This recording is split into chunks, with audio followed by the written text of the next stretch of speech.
Deputy Gilmore. Deputy, please. Well, first of all, Cancórla, I want to welcome the fact that there's not going to be a strike tomorrow. And I must say that I think that some of the strident voices that appear to be wishing for conflict, I think are not helping the situation.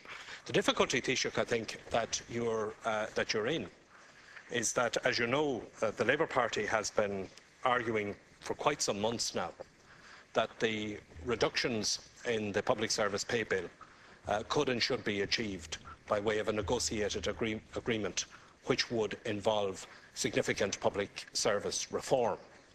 The problem you're in is that you didn't engage in those discussions until the 11th hour. There wasn't serious engagement until after the first strike. You appear to be too interested in listening to some of the hardline commentators that appear to be pumped up on the steroids of conflict rather than engaging seriously at an earlier stage. And you're now in a situation where there's a very narrow period of time within which agreement can be reached. Can I ask you, what is your intention here? Is it your intention to conclude an agreement before the budget?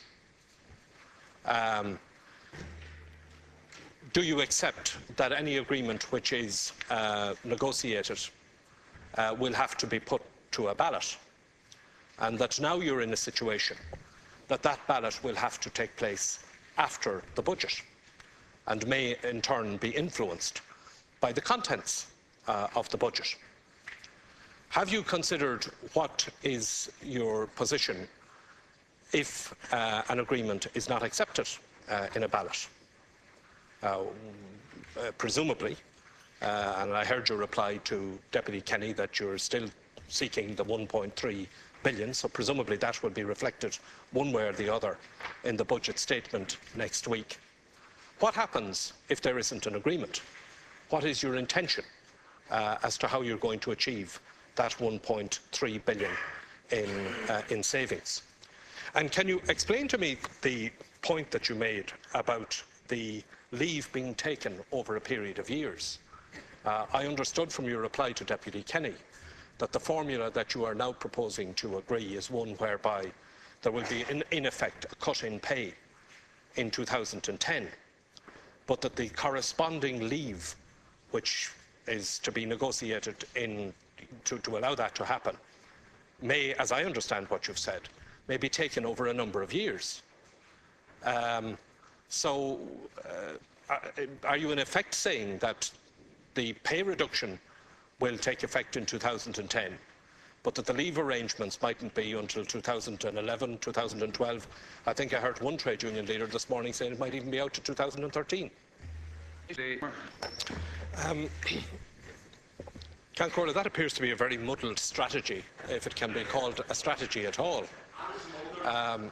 First of all, you're telling us that you still want to achieve 1.3 billion in the budget. You don't know whether you're going to get an agreement with the trade unions between now and budget day, which is this day week, because of course you've left the negotiations far too late. You haven't been able to tell me what happens even if you secure an agreement on paper before budget day, but that agreement is subsequently rejected in a ballot, because you've now boxed yourself into a situation where the ballot on any agreement that is concluded will take place in the aftermath of the budget.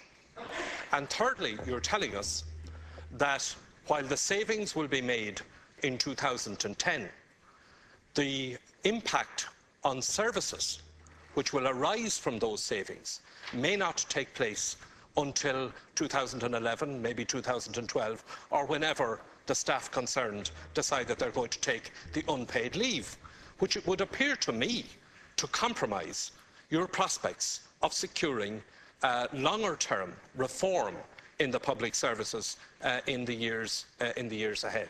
I mean, clearly, if there's backed up unpaid leave going into 2011 and 2012, it is going to impact on your ability to achieve reforms in those years, with the consequential effect that that will have on the budgets for those years.